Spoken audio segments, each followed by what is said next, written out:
Car insurance premiums are already up by almost 12% over the last year, according to federal data. And a new study now suggests car insurance prices could continue to rise, especially if tariffs are in place. NBC5 Response investigative reporter PJ Randhawa breaks down the details for why this might be happening.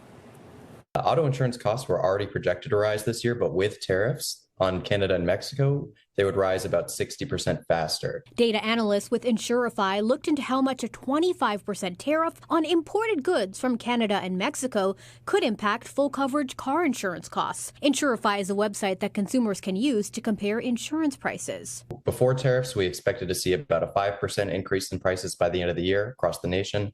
And now that estimate has been revised upward to 8% in the event of tariffs. Here's an example. The average full coverage premium in 2024 was $2,313 without tariffs. Insurify expects that cost to rise to $2,435 by the end of 2025, about a $120 increase.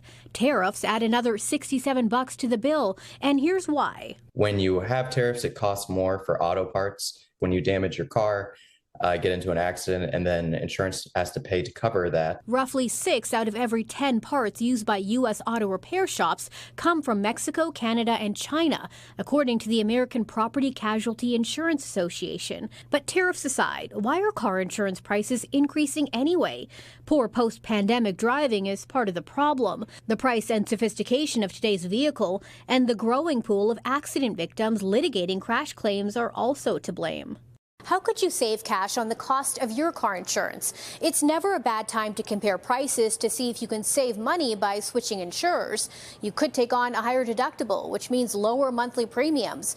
But the trade-off is if you get into a crash, you'd pay more upfront costs.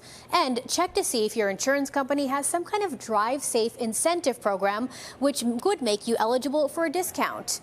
PJ Randhawa, NBC5 Responds. Okay, PJ, thank you very much.